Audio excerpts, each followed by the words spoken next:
AS20 में आपको ध्यान है,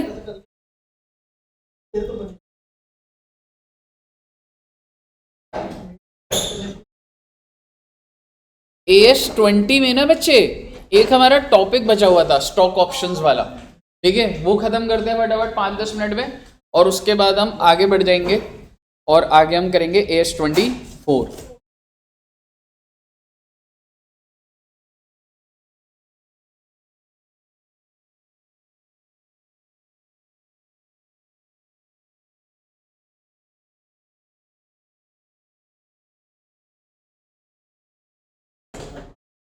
नोट्स ना हुए थे पहले से, अभी थोड़े कल तो आपका वाला समझ लेकिन नहीं नहीं आ जाएगा समझ यार। चलिए आइए बच्चे,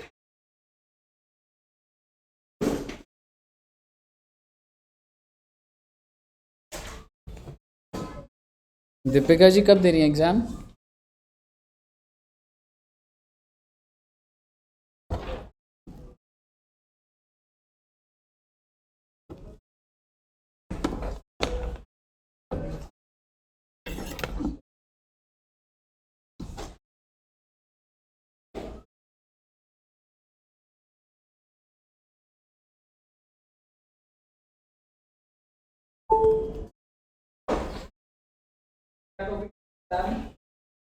स्टॉक ऑप्शंस, एम्प्लॉयज को स्टॉक ऑप्शन देते थे ना।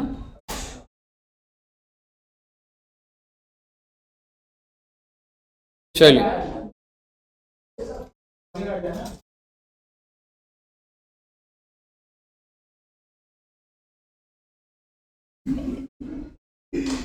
आइए मेरी बात ध्यान से सुनिएगा।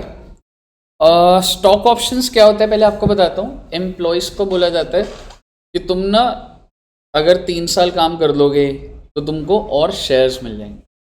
मान लो आप नौकरी कर रहे हो, स्टॉक ऑप्शन क्या होता है, नौकरी कर रहे हो, सैलरी तो मिल रही है आपको, लेकिन अगर आपने 3 साल पूरे कर लिए तो आपको क्या कर दिया जाएगा, शेयर्स दे दिए जाएंगे। और ठीक है बच्चे, तो उस केस में ईपीएस पे क्या इंपैक्ट आएगा कुछ हमने देखना है, तो आइए आराम से देखेंगे। नेट प्रॉफिट कितना दिया हुआ है, मतलब इसमें कुछ ऐसा वो नहीं है। अच्छा, एक तो बेसिक निकालना होगा और दूसरा क्या निकालना है, डाइल्यूटेड। और मैं स्टॉक ऑप्शन में एक चीज बता देता हूँ, मान लो मार्केट में मेरा शेयर का भाव 20 रुपए चल रहा है और आज तुम एलिजिबल हो लेने के लिए, तो क्या मतलब 20 रुपए दे दूंगा? 20 से ज्यादा, 20 से कम, ऑब्वियसली कम। अब बोलोगे सर 20 पे दोगे तो क्या ही फायदा उसका, ठीक है ना। एक थोड़ा ये एम्प्लॉयज को दिया जा रहा, वो एग्जिस्टिंग शेयर होल्डर्स को दिया जा रहा, ठीक है बच्चे। तो अब आप समझिएगा कि मेरा नेट प्रॉफिट कितना दिया हुआ है, 2001 का प्रॉफिट है मेरा 12 lakh, and weighted average number of shares कितने, तो ऐसे ही पूछ रहा हूँ, ईपीएस बता दोगे 2001 का? Easy, 12 lakh divided by 5 lakh, 12 lakh divided by 5 lakh कितना आ गया, 2.4। कहिए साहब जी, यहाँ तक कोई दिक्कत? आगे सुनिएगा। एक शेयर का फेयर वैल्यू, मतलब मेरे एक शेयर का प्राइस चल रहा है 20 रुपये और मैं तुमको ऑप्शंस में कितने दे दूंगा, नंबर ऑफ शेयर 1 लाख, तो 20 पे बेचूं या कम पे बेचूं? कम पे। कितने पे बेच रहा हूँ, 15 पे। तो आप मुझे बताइए, आप एम्प्लॉई हैं, ध्यान से सुनिएगा, आप एम्प्लॉई हैं, मैं तुमसे कितने पैसे ले रहा हूँ फॉर 1 शेयर, टोटल पैसा 15 लाख, तो I am taking 15 lakhs from you, and let's suppose कि मैंने तुम्हें 20 रुपए का ही बेचा होता, तो इसका मतलब मैंने कितने रुपए के शेयर, कितने शेयर इशू करे, मेरे पास टोटल कितना है, 15 लाख, ठीक है, ठीक है। और एक शेयर वैसे कितने का मेरा, अगर मैं तुम्हें उसी भाव पे देता तो इसका मतलब कितने शेयर का पैसा लिया मैंने तुमसे, नहीं कम ऑन, मतलब 15 लाख डिवाइडेड बाय 20, मतलब मैंने तुमसे 75,000 शेयर का पैसा लिया है, 25,000 शेयर तो फ्री के दिए हैं। बोल दूंगा मैं एक बार फिर से, एग्जैक्टली मतलब I have receive 15 lakhs because 1 lakh into 15। अब मैं कह रहा हूं कि यार क्या देखना है कितने का है, मेरे को ये बताओ 20 का भाव है तो कितने शेयर का पैसा लिया मैंने, 75,000, कितने का नहीं लिया, वो बोनस जैसा हो गया, वो बोनस जैसा हो गया। और ध्यान से देखिए जरा, डाइल्यूटेड ईपीएस तो निकाल चुका हूं आपका। डाइल्यूटेड का मतलब क्या हुआ, अर्निंग तो वही रहेगी 12 लाख। क्यों? क्योंकि मैं फ्री के कंपोनेंट की बात, भाई फ्री के शेयर इशू करने पे किसकी अर्निंग बढ़ी है आज तक? हाँ ठीक है, जो तुमसे मैंने पैसा लिया था उसकी अर्निंग बढ़ेगी, वो ठीक है, वो नहीं काउंट करूंगा मैं सिर्फ कौन से शेयर काउंट कर रहा हूं, बोनस वाले काउंट कर रहा हूं, क्योंकि फ्री के शेयर की वजह से अर्निंग तो बढ़ती ही नहीं है कभी भी। तो इसलिए आप देखेंगे नंबर ऑफ शेयर्स कितने हो गए, 5,25,000। 5 लाख तो चल रहे थे, 25,000 फ्री के शेयर मैंने डिवाइड करा, मेरा डाइल्यूटेड ईपीएस आ गया 2.29 आ गया। The shares for which I have taken money from you, I learn from that money. It doesn't lead to, it may lead to dilution, may not lead to dilution, मेरे पास data नहीं। लेकिन क्या कभी free के share बांटने पे कभी earning बढ़ी है क्या जिंदगी में? और कितने फ्री के शेयर बांटे हैं? 25,000 फ्री शेयर्स बांट दिए मैंने। तो इसलिए earning remaining the same, 5,25,000, 2.29 dilution आ गया। वो उनकी वर्किंग है, वो तो ऐसे कर दियो पेपर में, ठीक है, लेकिन थॉट प्रोसेस देने का अपना तरीका होता है। 25,000 आपको समझ आ गया? वो उसने क्या करा कि 1 लाख टोटल दिए, पर लॉजिकली पैसा तो 75,000 का ही लिया, तो 25,000 ऐसे हो गया, प्लस 1 लाख माइनस 75 कर दिया। फ्री शेयर्स, भाई देख मैं फ्री के शेयर दूंगा, it will lead to dilution, because my free shares will not increase my earnings. मेरी ऑर्गेन में कुछ भी नहीं आ रहा, how will I increase the earning? ना मेरे पास कैश आ रहा, ना कुछ आ रहा, तो बोनस की वजह से it leads to dilution technically.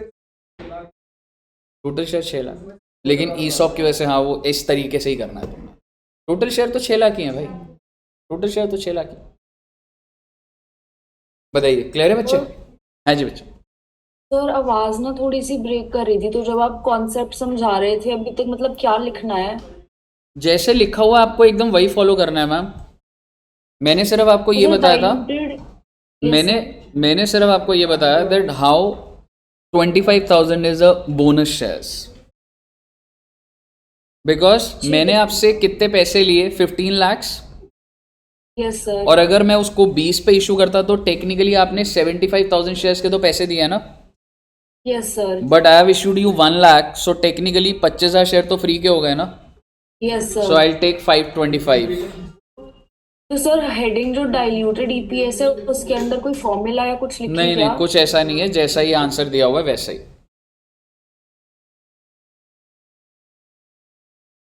Clear है?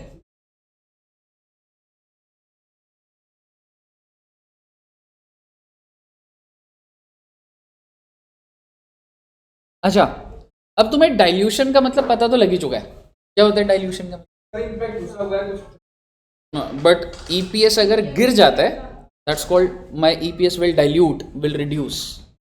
ये क्या बोल रहा है? Diluted potential equity shares. 2 लाइनें पढ़ी है, जस्ट एक आपको मतलब लैंग्वेज से कंफर्टेबल कर रहा हूं। पोटेंशियल इक्विटी शेयर का मतलब क्या होता है? जो फ्यूचर में इशू करूंगा। किसको इशू करूंगा? हो सकता है debenture holder, equity share holder, sorry preference share holders, ESOP, ठीक है, जो मैं फ्यूचर में करूंगा are anti dilutive. They can be anti dilutive. Anti dilutive means issue करने की वजह से प्रॉफिट बढ़ रहा है मेरा, मतलब ईपीएस बढ़ रहा है, आई एम सॉरी। भाई मैं तुम्हें शेयर इशू करूंगा, तुम डिबेंचर होल्डर हो, शेयर इशू करूंगा, तो मेरे नंबर ऑफ शेयर तो बढ़ जाएंगे, पर मेरी अर्निंग्स उस वजह से 10,000x हो जाएगी। तो आर यू डाइल्यूटिव और anti dilutive? Anti dilutive, exactly. अब आप पहली 2 लाइनें पढ़िए।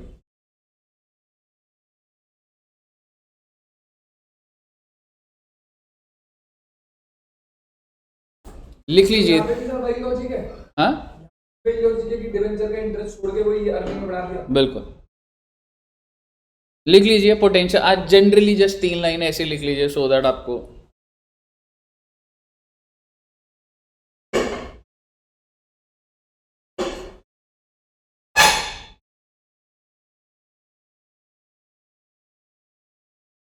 और ये भी लिख लेना, thus it is important to that control factor is continuing operation, क्योंकि कभी एग्जाम्पल आएगा, ठीक है, उसमें एक डिसकंटिन्यूइंग करके भी कुछ लिखा होगा, आज हम करेंगे भी। और लास्ट लाइन भी लिख लीजिएगा, thus it is important to note that.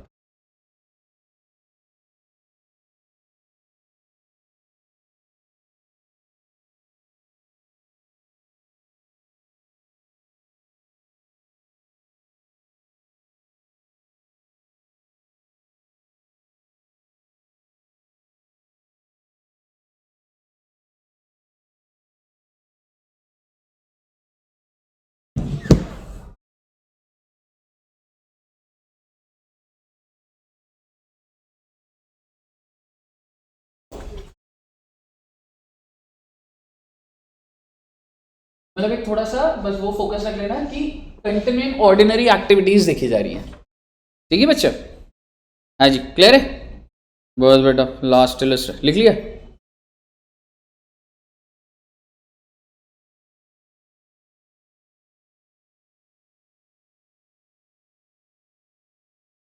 Last illustration और AS20 आपका सारा डन है।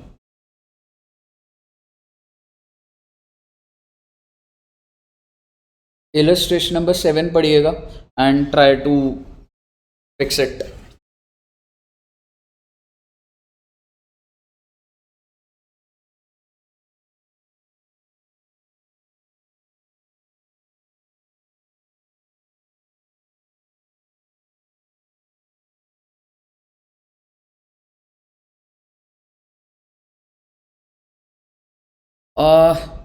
कंटिन्यूइंग ऑपरेशन से कितना प्रॉफिट है? डिसकंटिन्यूइंग से मैं आपको डिसकंटिन्यूइंग का मतलब बता देता हूँ। डिसकंटिन्यूइंग है जो चीज़ें मैं बंद कर दूंगा पर अभी बंद नहीं हुई है, ऐसा होता है जिसके ऊपर आज स्टैंडर्ड। अगर मैं अपनी 50 फैक्ट्री में से 10 बंद करूंगा, I have to report, I have not close them. आपको क्या लग रहा है फैक्ट्री बंद करने का डिसीजन आज हुआ कल ताला लग जाता है? साल लग जाता है बंद करने में। तो क्या आपको जब बंद हो जाएगा ताला तब बताएंगे dear investor we have close? No, ठीक है। सो डिसकंटिन्यूइंग चल रहा है वो, बट वो डिसकंटिन्यूइंग मतलब बंद होगा। उससे कितना प्रॉफिट है लॉस है? तो नेट नेट क्या है? लॉस है। आगे क्या लिख रहा है? और कंपनी के इक्विटी शेयर कितने हैं? 1000 और पोटेंशियल कितने हैं? 200। तो फ्यूचर में टोटल 1200 हो जाएंगे। You are required to compute basic and diluted. मैं आपको पहले ना आंसर सीधा दिखा देता हूँ। आपके हिसाब से बेसिक क्या होगा? मेरा लॉस है, ठीक है, ऐसा नहीं होता कंटिन्यू सबको लेके होता। तो नेट नेट क्या होगा मेरा? 120 डिवाइडेड बाय 1000 माइनस 120। सही बोल रहा हूं ना मैं? आखिरी मैम अगर अर्निंग्स माइनस में होती है तो ईपीएस माइनस में आता है, ऐसा नहीं होता आप ईपीएस निकालेंगे। इफ 1,20,000 इज अ लॉस, तब नेट करके भाई धंधे के अंदर तू फाइनल ईपीएस जो निकालता है, continuing, discontinuing, extra ordinary, ordinary, prior period, जो लेना है ले ले भाई। तू मेरे को नॉर्मल बता, तेरे धंधे में तू बाइफरकेट मत कर, प्रॉफिट है लॉस है, कितने का? 120 है। नंबर ऑफ शेयर्स कितने? 1000 है। तो 120 डिवाइडेड बाय 1000 करना, 120 नहीं आ गया? ईपीएस एस माइनस 120, ठीक है। अब आगे सुन, डाइल्यूटेड निकालना। फिर से बोल लॉस कितने का है? 1,20,000। नंबर ऑफ शेयर्स 1200, तो कितना आ जाएगा? 100।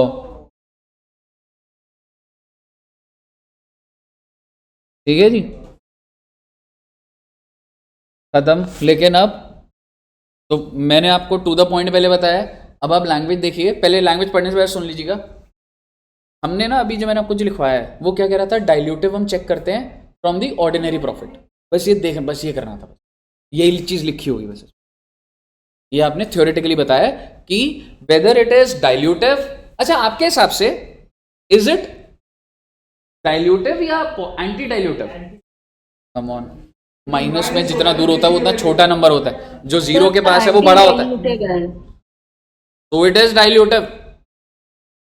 हाँ ठीक है, डाइल्यूटिव, ठीक है। तो आप समझो कि रिपोर्टिंग करते टाइम तो मेरे को सारे ऑपरेशंस का समेशन करके तभी निकालना होता है। लेकिन अब एक बार रीड करिएगा सोल्यूशन कैसे बोल रहा।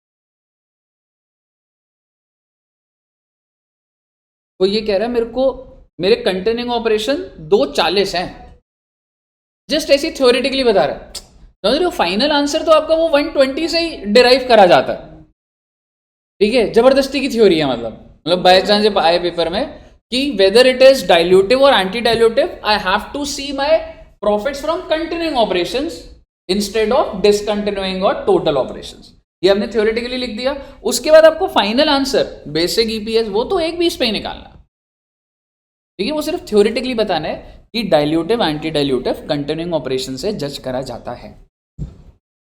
सर एक चीज पूछनी थी, हमारा नहीं कर रहा जज, फाइनल आंसर मेरा वैसे ही आ रहा है, ठीक है। लेकिन उसने तू उससे भी निकाल दे, तू उससे भी निकाल दे। तेरे को क्या लग रहा है डाइल्यूटेड नहीं आएगा? तेरा प्रॉफिट कितने का? 240 का कर दे, डिवाइड बाय 1000 कर दे, 240 आ जाएगा। अगले में 240 ही प्रॉफिट है तेरा, डिवाइडेड बाय 1200 कर दे, गिर गया तेरा, है तो डाइल्यूटिव। हाँ जी वृंदा जी, क्या कह रहे हो बच्चों? सर जो डाइल्यूटिव है, जैसे हमारा बेसिक ईपीएस -120 आया है, डाइल्यूटेड ईपीएस -100 आया है, तो हमारा लॉस तो यहाँ कम नहीं नो हो रहा? Ma'am, no no no, that's हम अगर जब नेगेटिव होता ना तो मैथमेटिकल दैट्स वर्स देन, मतलब वो चीज है। जितना पास होता है पास उतना हो ज्यादा रहा है, बड़ा हाँ, होता है, ठीक हाँ। है। तो सर हम ऐसे ही करेंगे ना, नेट अमाउंट लेके इन लोगों ने लाइक पॉजिटिव क्यों लिया हुआ है? वो उसने ऊपर, आप एक बार बस आप ना फ्रेमिंग देख लो, मतलब मैंने आपको लॉजिक दे दी है, पॉजिटिव कुछ नहीं दिया हुआ। ठीक है सर। अब इसको रीड करेंगे तो 240 से 200 कह रहा है, तो वो उसको डाइल्यूटिव ही बोल रहा है, ठीक है सर। ठीक है ना, वो वाली चीज। ये कंटिन्यूइंग ऑपरेशन के बेसिस पर है, ईपीएस है ना, ईपीएस ही है ना, प्रॉफिट डिवाइडेड बाय शेयर्स। बताइए क्लियर है? यहां तक क्लियर है? सर ऑर्डिनरी एक्टिविटीज वाला एक बार आप फिर से समझा दोगे, आप वो क्या पॉइंट बोल रहे मैम थे? आप समझो कि इसके अंदर और लॉजिक ही नहीं है। यू हैव टू कंसिडर, मैंने आपको बोला था ऑर्डिनरी एक्टिविटीज को लिया जाता है to find out whether it is dilutive और नॉन डाइल्यूटिव, एंटी डाइल्यूटिव और dilutive. This is purely theoretical बात, ठीक है। अब एग्जाम में अगर ये आता है तो आपको पहले बताना है that whether it is dilutive और non dilutive we have to see profits from continuing operations rather than discontinuing operations, ठीक है। हाँ जी वृंदा जी बोलो एक बार, यहां तक क्लियर है?